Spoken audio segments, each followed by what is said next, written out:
Money matters for women में आपका स्वागत है। मैं हूं आपके होस्ट पल्लवी अरुण वर्मा। जी बिजनेस का ये शो खास हमारी फीमेल व्यूअर्स के लिए। अगर आप भी फाइनेंशियल प्लानिंग करने की सोच रही हैं या अपने मौजूदा निवेश पर राय लेना चाहती है तो हमारे एक्सपर्ट्स आपके सवालों के जवाब देंगे। पार्टिसिपेट करने का तरीका बेहद आसान है। करना आपको सिर्फ ये है कि SHE हमारा कोड लिखकर 57575 पर भेजना होगा। इसके अलावा आप ईमेल के जरिए भी अपने सवाल हम तक पहुंचा सकती है। हमारा ईमेल ID है SHE@zenetwork.com। और आज आपके सवाल के जवाब देने के लिए हमारे साथ जुड़ी हैं किरण तेलांग, सर्टिफाइड फाइनेंशियल प्लानर, साथ ही ABT कैपिटल एडवाइजर्स। किरण, बहुत बहुत स्वागत है आपका। Thank you. तो चलिए, पहली कॉल हमारे साथ जुड़ गए हैं, लेकिन उससे पहले एक नजर डाल लेते हैं क्या है शो में खास। आज हम बात करेंगे फर्स्ट टाइम इन्वेस्टर्स की, यानी वो निवेशक जो पहली बार निवेश करने की सोच रहे हैं। साथ ही पोर्टफोलियो में एलोकेशन किस तरह से होना चाहिए। और आज हमारे शो पर एक US से भी क्वेरी आई है, तो NRI इन्वेस्टमेंट पर भी चर्चा होगी। तो चलिए सबसे पहले बात कर लेते हैं। स्मिता हमारे साथ जुड़ गई हैं, फोन लाइन पर हैं। स्मिता, बहुत बहुत स्वागत है आपका, पूछिए अपना सवाल। मैं ये क्वेश्चन पूछना चाहती हूँ कि मैं गोल्ड फंड में SIP मंथली SIP स्टार्ट करना चाहती हूँ जी। तो और 1000 रुपए पर मंथ में इन्वेस्ट करना चाहती हूँ। तो मैं ये पूछना चाहती हूँ इसका क्या प्रोसीजर है, और अगर गोल्ड फंड में रिटर्न अच्छे नहीं तो दूसरे अदर ऑप्शन क्या है। स्मिता, आप बता सकती है कितने टाइम के लिए आप सोच रहे हैं निवेश करने का? ये जो आपने शॉर्टलिस्ट किया कि गोल्ड फंड से आप शुरुआत कर सकती हैं, बट क्या होराइजन है आपका, कितने साल? मिनिमम तो मैं 2 इयर्स तक तो रहूंगी, लेकिन अगर अच्छा बेनिफिट रिटर्न आया तो मैं 5 इयर्स तक, यानी एक तरह से देखा जाए तो 2 से 5 साल आप लगभग इसमें निवेशित रह सकती हैं। तो स्मिता, आपके सवाल का जवाब देंगी किरण हमारे साथ है। किरण, आपने इनका सवाल ईमेल पे भी हमने शेयर किया था आपसे। ये SIP शुरू करने की सोच रही हैं, तो ये भी जानना चाहती है कि प्रोसीजर क्या है, क्योंकि फर्स्ट टाइम इन्वेस्टर है। साथ ही इन्होंने क्योंकि गोल्ड में थोड़ा सा रुझान है इनका, तो गोल्ड फंड के बारे में जानना चाहती है कि गोल्ड फंड में निवेश क्या इनके लिए सही रहेगा, या फिर इन्हें अपने पोर्टफोलियो और ऐड करना चाहिए। आपकी क्या राय है? जहाँ तक इन्होंने अपना टाइम फ्रेम बताया है, ये 2 से 5 साल तक निवेश करना चाहती हैं। मेरे हिसाब से गोल्ड में अगर भी ये बहुत हाई रिटर्न की एक्सपेक्टेशन रखती हैं तो उसके चांसेस कम ही लग रहे हैं। तो मेरे हिसाब से अगर ये पहली बार इन्वेस्ट करना चाह रही हैं तो बैलेंस फंड से शुरू कर सकती हैं। बैलेंस फंड में एक SIP शुरू कर दें, और अगर आप गोल्ड खरीदना ही चाहती हैं तो गोल्ड फंड के बजाय आप गोल्ड ETF भी खरीद सकती हैं। दोनों का प्रोसीजर मैं आपको बता देती हूँ। जहाँ तक म्यूचुअल फंड का सवाल है, म्यूचुअल फंड में इन्वेस्ट करने से पहले आपको अपना KYC करवाना पड़ेगा। KYC जो होता है, ये नो योर कस्टमर नॉर्म्स हैं। ये एक बार आपको फॉर्म फिल करना होगा, इसके साथ आपके आइडेंटिटी डॉक्यूमेंट्स और आपका एड्रेस प्रूफ आपको देना पड़ेगा। और ये एक बार आपका रजिस्टर हो जाए तो उसके बाद आप म्यूचुअल फंड्स में इन्वेस्ट कर सकती हैं जी। जहाँ तक गोल्ड ETF का सवाल है, इसके लिए आपको डीमैट अकाउंट खोलना पड़ेगा और एक ब्रोकिंग अकाउंट खोलना पड़ेगा। तो ब्रोकर के थ्रू आप जैसे शेयर्स खरीदते हैं नॉर्मली, उसी हिसाब से आप गोल्ड ETF के यूनिट्स खरीद सकते हैं। तो ये कॉम्बिनेशन आप कर सकती हैं अपने फर्स्ट टाइम इन्वेस्टमेंट के लिए जी। किरण, इन्होंने यहाँ पे कुछ भी मेंशन नहीं किया कितना रिस्क ले सकते हैं, लेकिन हाँ इन्होंने ये जरूर बोला है कि जैसे 2 से 5 साल का इनका नजरिया है। बैलेंस फंड आप इनको रेकमेंड करें, इसकी कोई खास वजह, जोखिम इसमें कम होता है शायद इसलिए? किरण, देखिए, इसमें ऐसी चीज़ है कि ये रिटर्न्स की भी बात कर रही हैं और ये टाइम काफ़ी कम बता रही हैं कि 2 से 5 साल है। तो अगर हम ऑप्शंस इनके सामने देखें, हम इनको इक्विटी नहीं रेकमेंड कर सकते, क्योंकि इक्विटी में रिस्क काफ़ी रहता है। और जहाँ तक मेरा ख्याल है, इक्विटी का कम से कम 5 साल का नज़रिया होना चाहिए। तो इतना टाइम शायद इनके पास नहीं है, और अगर 2-3 साल में अगर इनको रिटर्न नहीं दिखे हैं तो हो सकता है ये लॉस में भी अपना अमाउंट विड्रॉ कर लें। तो ऐसा करने से बचने के लिए मैंने बैलेंस फंड की सलाह दी है, क्योंकि उसमें कुछ कंपोनेंट जो होता है वो डेट का होता है, जो एक संभाल लेता है पोर्टफोलियो को, और 2 से 5 साल में इनको ठीक ठाक रिटर्न्स मिल सकते हैं उस पर से। तो यानी 2 से 5 साल का आपका नजरिया है स्मिता। तो आपको कुछ फंड्स हमारी गेस्ट ने सजेस्ट किए हैं। HDFC बैलेंस्ड एक फंड है, साथ ही DSP ब्लैक रॉक का भी एक बैलेंस फंड है। इसके अलावा Reliance regular savings balance fund, इसकी तरफ आप देख सकती हैं। इसमें अगर रिटर्न्स देखें तो आपको 12 से 15% का रिटर्न इन फंड्स ने दिया है। मैं आपसे जानना चाहूंगी किरण कि हम रिटर्न्स को जैसे अक्सर इन्वेस्टर्स जो हमें मैसेज करते हैं या फिर जो हमें लोग यहाँ पे व्यूअर्स मेल करते हैं, रिटर्न्स को कितना देखना चाहिए? क्योंकि यहाँ पर अगर सिर्फ रिटर्न्स को ही चेज किया जाए तो शायद जो भी गोल सेट किया जाता है वो भी बहुत इंपॉर्टेंट होता है। सिर्फ रिटर्न्स देके फंड का चुनाव नहीं किया जाना चाहिए। आपकी क्या राय है इसमें? आप बिल्कुल सही कह रही हैं पल्लवी। जब हम कोई इन्वेस्टमेंट प्रोडक्ट खरीद सोचते हैं तो सबसे पहली चीज हमें अपने गोल्स देखने चाहिए, क्योंकि आप जो भी निवेश कर रहे हैं उसको पहले गोल्स के हिसाब से आप देखें कि आप किस चीज के लिए कर रहे हैं। प्रोडक्ट्स बहुत सारे हैं मार्केट में और हर प्रोडक्ट जो होता है वो किसी व्यक्ति के लिए सही होता है, किसी के लिए गलत होता है। तो अगर आप उस प्रोडक्ट को अपने गोल से लिंक करें तब आप सही तरीके से चुनाव कर पाएंगे कि क्या ये प्रोडक्ट वो चीजें कर पाएगा जो मैं सोच रही हूँ जी। इसके अलावा रिस्क और रिटर्न की जहां तक बात है तो जनरली तो यही कहा जाता है कि रिस्क और रिटर्न का इनवर्स रिलेशनशिप होता है। जहां रिस्क ज्यादा होता है वहां रिटर्न के भी चांसेस ज्यादा होते हैं जी। बिल्कुल। तो आप अगर सोचें कि इक्विटी में इन्वेस्ट करना है तो उसमें रिस्क भी ज्यादा है, इस हिसाब से आपको समय भी ज्यादा रखना चाहिए। अगर आप शॉर्ट टर्म के लिए इन्वेस्ट कर रहे हैं तो आप इक्विटी की तरफ नहीं देख सकते, तब आपको डेट इंस्ट्रूमेंट्स की तरफ ज्यादा ध्यान देना पड़ेगा। तो बहुत सही बात वैसे किरण आपने यहाँ पर बताई है कि रिस्क और रिटर्न का बिल्कुल इनवर्स प्रोपोर्शन होता है। तो जहाँ पे अगर रिटर्न चेस कर रहे हैं तो रिस्क थोड़ा सा लेना बिल्कुल पड़ेगा, क्योंकि कम रिस्क के साथ रिटर्न्स एक्सपेक्ट कर रहे हैं तो वो भी गलत अप्रोच रहेगी। तो चलिए बढ़ते आगे। एक और कॉलर हमारे साथ जुड़ गई हैं, रश्मिता हैं, ये महाराष्ट्र से। इन्होंने फोन लाइन पर हमारे साथ है, ईमेल के जरिए पहले सवाल इन्होंने शेयर किया था। रश्मिता, आप पूछ सकती हैं, आप क्या जानना चाह रही हैं? मैडम बस आपको मैंने पहले भी बता दिया ना, जिस फंड में मैंने निवेश किया है वो निवेश कैसा है, और आपने ये भी मेंशन किया कि 10 साल के बाद आप जानना चाह रहे हैं कि 10 साल में कितनी रकम आपकी जमा हो पाएगी। जी बिल्कुल जी। हाउसवाइफ है किरण ये भी, और 47 इयर्स इनकी उम्र है। इन्होंने कुछ एक पोर्टफोलियो बनाया है अपना, 10 साल का होराइजन लेके चल रही हैं। 10 साल में कितना ये जमा कर पाएंगे? इसमें देखा जाए तो इन्होंने ELSS फंड भी शामिल किया है, एक बैलेंस फंड जो आपने अभी रेकमेंड भी किया था HDFC बैलेंस, वो भी है, साथ ही एक गोल्ड फंड SBI का इन्होंने ले रखा है। इसके अलावा इन्होंने एक पोस्ट ऑफिस की RD भी करी हुई है। आप किस तरह से देखते हैं इनकी पूरे पोर्टफोलियो को, और 10 साल में कितने की इन्हें एक्सपेक्टेशन होनी चाहिए?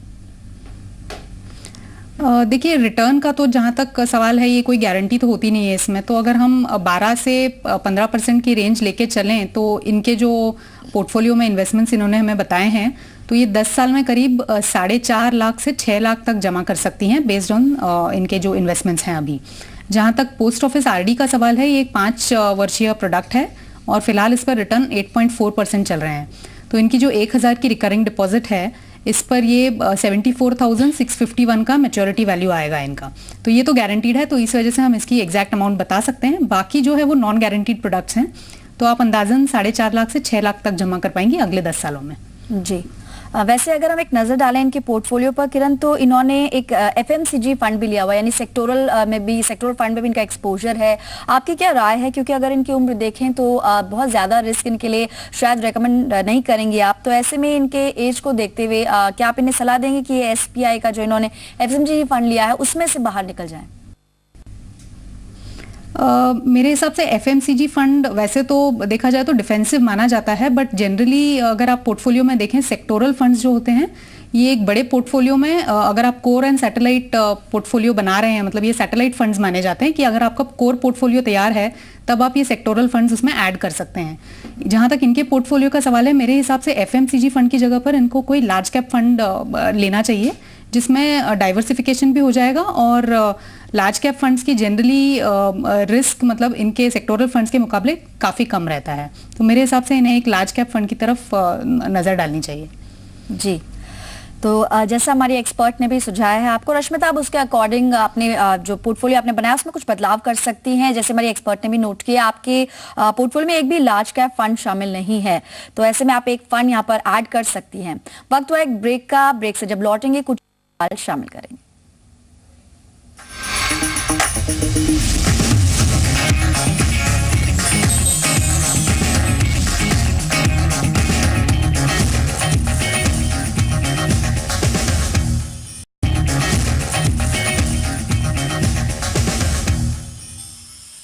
ब्रेक के बाद आपका स्वागत है। आप देख रहे हैं महिलाओं के लिए हमारी खास पेशकश मनी मैटर्स फॉर वुमेन, और आपका ये शो अब ट्विटर पर भी है। अगर आप हमें फॉलो करना चाहते हैं तो MMW_Z बिजनेस पर आप फॉलो कर सकती हैं और अपने कमेंट्स भी हम तक पहुंचा सकती हैं। कुछ कॉलर्स हमारे साथ हैं, हम शामिल करेंगे शो में। एक कॉलर इस वक्त हमारे साथ जुड़ गई हैं लाइन पर, रिचा मिगलानी है, ये कैथल हरियाणा से। रिचा, बहुत बहुत स्वागत है आपका, पूछिए अपना सवाल। रिचा, आप टेलीविजन का वॉल्यूम म्यूट कर सकते हैं और अपना सवाल पूछ सकती हैं। हाँ, एक्चुअली मैम मुझे ये पूछना है कि मुझे म्यूचुअल फंड में इन्वेस्ट करना है जी। म्यूचुअल फंड में इन्वेस्ट करना है और फर्स्ट टाइम इन्वेस्टर हो जी। तो मेरे को लॉन्ग टर्म इन्वेस्टमेंट करना है, तो मुझे आप फंड लॉन्ग टर्म से आपका क्या मतलब, कितने साल के लिए? 7-8 years। 7-8 years मिनिमम, मतलब आप इससे ज्यादा भी कर सकते हैं, रिटर्न्स अच्छे रहे हाँ तो आप आगे भी कंटिन्यू कर सकती हैं। रिचा, आप हाउसवाइफ है या फिर वर्किंग है? वर्किंग।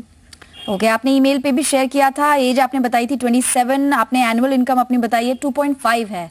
हाँ जी जी, और आपने कुछ अमाउंट भी सोचा होगा म्यूचुअल फंड में, अगर आप सोच रहे हैं निवेश करने का, लगभग कितना अमाउंट आप हर महीने निवेश करेंगे? 5,000-6,000 तो 5 to 6,000। चलिए ठीक है, तो कुछ आप फंड्स आप जानना चाह रही हैं, कुछ शॉर्टलिस्ट आपने किया है, कुछ सोचा है, कोई कैटेगरी किस में आप निवेश करेंगे, कौन से फंड में? मैम आप सजेस्ट कीजिए कि जी फंड बिल्कुल, हमारी एक्सपर्ट है किरण इस वक्त, और वो आपका सवाल सुन रही हैं, वो बताएंगे आपको कि आप कौन से फंड्स में निवेश कर सकती हैं। जैसा आपने ईमेल पे लिखा है कि आपने लार्ज कैप, बैलेंस और डेट फंड्स के ऑप्शंस आप जानना चाह रही हैं, तो आपके लिए अगर सूटेबल है तो वैसे आपको रिकमेंडेशन भी मिलेगी। किरण, आपने रिचा का सवाल सुना, इन्होंने सिर्फ इतना अपने लिए फाइनलाइज किया कि 7 to 8 years मिनिमम ये इसमें निवेशित रहेंगी, साथ ही शुरुआत करेंगे 6,000 रुपए से। कितने फंड्स इनको आइडियली इंक्लूड करने चाहिए अगर पहली बार पोर्टफोलियो बना रही है, और एलोकेशन किस तरह से होना चाहिए आपकी नजर में? रिचा, जहाँ तक आपके 7-8 साल का टाइम फ्रेम है, ये इक्विटी के लिए बहुत ही सूटेबल है, और आपकी एज भी काफ़ी कम है, उस हिसाब से आप अपने इन्वेस्टमेंट्स में थोड़ा रिस्क ले सकती हैं। इस वजह से एक तो आपके पोर्टफोलियो में इक्विटी फंड होना बहुत ज़रूरी है। इसके लिए आप एक लार्ज कैप फंड से शुरुआत कर सकती हैं। जहाँ तक 6,000 रुपये का आपका जो नज़रिया है कि 6,000 आप इन्वेस्ट करना चाहती हैं हर महीने, आप करीब 3,000 एक लार्ज कैप इक्विटी फंड में डाल दीजिए। इसके अलावा आप एक बैलेंस फंड भी ले सकती हैं। बैलेंस फंड में आप 1,500 रुपया डालिए और 1,500 रुपया आप डेट फंड में डालिए, तो ये जो है पोर्टफोलियो आपका एक काफ़ी हद तक बैलेंस्ड सा पोर्टफोलियो बन जाएगा, और 7-8 साल में इसमें आपको काफ़ी डिसेंट रिटर्न्स दिखने चाहिए। किरण, अगर रिटर्न्स की बात करें तो अगर, क्योंकि ये एक मिक्स पोर्टफोलियो है, इन्होंने कई तरह की कैटेगरीज इंक्लूड करना चाहिए, जैसे ये लार्ज कैप में भी आपने कुछ फंड सजेस्ट किए हैं, साथ ही बैलेंस्ड के बारे में भी हम बात कर चुके हैं। जो पहली कॉलर थी उन्होंने भी बैलेंस फंड, क्योंकि शायद ज्यादा जोखिम नहीं लेना चाहती हैं, और साथ ही कुछ डेट फंड्स भी हैं, इनकम फंड्स, लिक्विडिटी का भी इन्हें फायदा मिलेगा। तो लगभग कितना इन्हें रिटर्न एक्सपेक्ट करना चाहिए अगर अगले 7-8 साल में अगर हम देखें तो? पल्लवी, ये आपने बहुत मुश्किल सवाल पूछ लिया, रिटर्न गैस करना तो बहुत ही मुश्किल है, बट जनरली कहा जाता है कि इक्विटी का जहाँ तक परफॉर्मेंस है तो आप 12 से 15% मान के चल सकती हैं अराउंड 8-10 साल का अगर आपका टेन्योर है, तो उस हिसाब से मेरे हिसाब से इस पोर्टफोलियो में कम से कम 12 से 15 का रिटर्न आ जाना चाहिए फॉर दैट ड्यूरेशन जो ये इन्वेस्ट करना चाहती हैं। जी, तो चलिए, जैसा कि आपने जानना चाहा था कि कौन कौन से फंड्स आपके लिए हो सकते हैं, कुछ ऑप्शंस आपके सामने हैं, आप इनको कंपेयर कर सकती हैं और चूज कर सकती हैं। बढ़ते हैं आगे, एक ईमेल हमने शामिल किया है, ये यूएस से आया है, जॉर्जिया शहर से निशा पटेल हैं। ये जानना चाहती हैं कि ये भारत आने की सोच रही हैं, फिलहाल यूएस सिटीजन हैं ये, और इंडिया वापस आकर ये कहती हैं कि मैं फिलहाल कुछ समय के लिए जॉब नहीं करेंगी, ऐसे में अभी इनके बैंक खाते में कुछ 1 करोड़ से ज्यादा राशि है। इस राशि को किस तरह से ये निवेश करें, और साथ ही बहुत जरूरी इन्होंने पूछा है कि भारत में जो भी इनकी आमदनी होगी क्या उस पर इनको दोनों देशों में टैक्स चुकाना होगा। किरण, किस तरह से देखती हैं आप, अभी क्या मौजूदा प्रोविजन है, और अगर ये यूएस सिटीजनशिप इनके पास है, क्योंकि तो अगर ये भारत आती हैं ऐसे में कितना समय इनके पास होगा जब तक कि इनके पास सिटीजनशिप ये होल्ड करके रखती हैं, और साथ ही टैक्स ट्रीटमेंट क्या रहेगा इनके इन्वेस्टमेंट्स पर? निशा, आप क्योंकि यूएस सिटीजन हैं तो आप किसी भी देश में जाके रहेंगी, जब तक आपकी यूएस सिटीजनशिप है आपको यूएस में टैक्स रिटर्न्स फाइल करने होंगे, ये तो पहली चीज़ आप ध्यान रखें। दूसरी चीज़ है, अगर आप इंडिया में आके सेटल होना चाहती हैं तो इंडिया के टैक्स रिटर्न्स भी आपको फाइल करने पड़ेंगे। अब इंडिया में आपका टैक्स स्टेटस जो होगा वो आपके रेसिडेंट स्टेटस पर डिपेंड करता है। रेसिडेंट स्टेटस में आप रेसिडेंट इंडियन तब बनती हैं जब आप इंडिया में 182 डेज रहें, इसके बाद आपका रेसिडेंट स्टेटस इंडियन रेसिडेंट हो जाता है, और तब आपको इंडिया में और यूएस दोनों में रिटर्न्स फाइल करने होंगे। लेकिन यहाँ पे मैं ये भी बता दूं कि ये काफ़ी कॉम्प्लेक्स लॉज हैं, स्पेशली यूएस के जो लॉज हैं, तो इसमें मेरी सलाह यही रहेगी कि आप किसी टैक्स एक्सपर्ट से इसकी डिटेल जानकारी ले लें, बिकॉज इसमें हर एक जो इनकम होती है आपकी, अलग अलग तरह की इनकम हो सकती हैं, जो डिविडेंड्स हो या कैपिटल गेन हो या रेंटल इनकम हो, उसको हर एक के लिए अलग अलग तरह के टैक्स ट्रीटमेंट्स हैं। और एक और बात मैं यहाँ आपको बताना चाहूँगी कि इंडिया और यूएस के बीच में डबल टैक्सेशन अवॉइडेंस ट्रीटी है, जिसकी वजह से आप दोनों जगह जो इनकम अर्न करती हैं उस पर आपको 2 बार टैक्स नहीं भरना पड़ेगा, एक ही बार भरना पड़ेगा, बट वो डिक्लेरेशन आपको दोनों जगह करना पड़ेगा। तो ये काफी कॉम्प्लेक्स सा सिचुएशन है, तो इस वजह से मैं आपको यही सलाह दूंगी कि आप किसी टैक्स एक्सपर्ट से इस पर डिटेल्ड राय ले लें। बिल्कुल। किरण, आपने जो आपके सवाल का जो दूसरा भाग है, जी पल्लवी। किरण, एक चीज और आपसे जानना चाहेंगे, मौजूदा प्रोविजंस अगर देखें तो अगर ये यूएस से इंडिया आती हैं तो एक टेन्योर है करीब 2 साल का, तब तक ये अपनी यूएस की सिटीजनशिप होल्ड करके रख सकती हैं। जैसे आपने अभी भी बताया कि एक ही इनकम पे ये दोनों जगह रिटर्न्स नहीं देंगे, लेकिन हाँ, रिटर्न्स इनको जब तक इनके पास यूएस की नागरिकता है तब तक इनको देने होंगे। ऐसे में जैसे आपने कुछ ऑप्शन सजेस्ट किए थे, इनको आइडियली देखा जाए, क्योंकि इन्होंने अपने रिस्क एपेटाइट वगैरह कुछ भी नहीं बताई है, तो ऐसे में कहाँ ये निवेश कर सकते हैं, अगर ब्रीफली बता सके। देखिए, निवेश करने के लिए अभी फिलहाल जो इनकी सिचुएशन है, ये एफडीज और डेट म्यूचुअल फंड्स में निवेश कर सकते हैं, बट अगेन ये बहुत ज़्यादा ज़रूरी है, क्योंकि ये सारे इन्वेस्टमेंट्स जो हैं इनमें आपको डिक्लेयर करना पड़ेगा कि आपका रेसिडेंट स्टेटस क्या है। जी। तो कुछ जैसे म्यूचुअल फंड्स हैं जो इंडिया और यूएस दोनों में रजिस्टर्ड हैं, तो एज ए यूएस सिटीजन आप उनमें इन्वेस्ट नहीं कर सकती हैं। जैसे एक देना चाहूंगी, फ्रैंकलिन टेम्पल्टन है, ये यूएस सिटीजन्स को अलाउ नहीं करता कि वो अपने फंड्स में इन्वेस्ट करें, तो ये इन्वेस्ट करने से पहले आप देख लें और ये सारी चीजें, उसके बाद ही आप सिलेक्शन करें कि किस चीज में आप इन्वेस्ट करना चाहेंगे। जी, तो निशा, आपका रेजिडेंशियल स्टेटस यहाँ पे बहुत मायने रखेगा कि आप जब वापस आएंगी तो आपका रेजिडेंशियल स्टेटस क्या होगा, आप उसके अकॉर्डिंग अपने लिए इंस्ट्रूमेंट्स चूज कर सकती हैं। वक्त तो एक ब्रेक का, जल्द लौटेंगे कुछ और सवालों के साथ।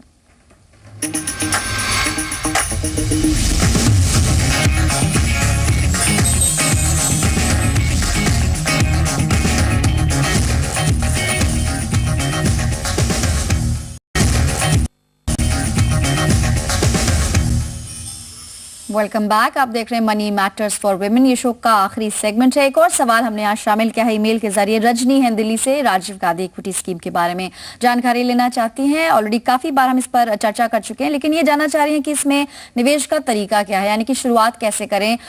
इन्होंने जैसा मेंशन किया है कि सिर्फ टैक्स छूट की वजह से ये इसमें आना चाहती हैं। ये जानना चाह रही है कि इसके प्रोसीजर क्या है, कैसे शुरुआत की जा सकती है। इतनी जानकारी रखते हैं कि इसमें डीमैट खोलना है, तो किरण आप बता सकती हैं कि किस तरह से शुरुआत की जाए। जी हाँ, Rajiv Gandhi equity saving schemes जो है ये रिटेल इन्वेस्टर्स को इक्विटी मार्केट में लाने के लिए शुरू की गई है। इसके अंतर्गत अगर आपकी ग्रॉस एनुअल इनकम 10 लाख से नीचे है तो आप इसके लिए एलिजिबल हैं। एलिजिबिलिटी की दूसरी कंडीशन है कि आप पहले आपने कभी इक्विटी मार्केट में इन्वेस्ट नहीं किया हो, आपके नाम पे कोई डीमैट अकाउंट ना हो, इसमें इन्वेस्ट कर सकती हैं। अब इसमें इन्वेस्ट करने के तरीके ये हैं कि आप डायरेक्ट शेयर्स खरीद सकती हैं या म्यूचुअल फंड की स्कीम में भी इन्वेस्ट कर सकती हैं। अगर आप डायरेक्ट शेयर्स खरीदना चाहें तो CNX 100 और BSE 100 इनके अंतर्गत जो कंपनीज आती हैं उनके शेयर्स आप खरीद सकती हैं।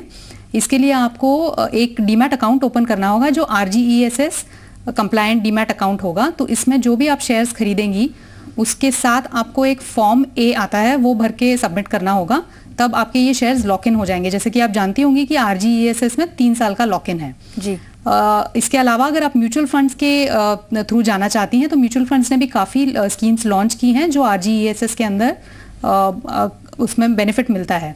इसमें बेनिफिट आपको ये मिलेगा कि आप अगर 50,000 रुपये तक का इन्वेस्टमेंट करती हैं तो उस पर 50% का टैक्स बेनिफिट है, यानी 25,000 टैक्स सेव कर सकती हैं जी। से आप आइदर डायरेक्ट शेयर्स के थ्रू या म्यूचुअल फंड के थ्रू RGESS में इन्वेस्ट कर सकती हैं। किरण, आपसे मैं कुछ पूछना चाह रही थी कि संशोधन इसमें हुआ है तो अब 12 लाख तक की सालाना आय है वो भी इसमें अपने निवेश कर सकेंगे। तो चलिए, आज के शो में इतने ही सवाल हम शामिल कर पाएंगे। किरण, आपका बहुत बहुत धन्यवाद इतने सारे सवालों के जवाब देने के लिए। Thank you.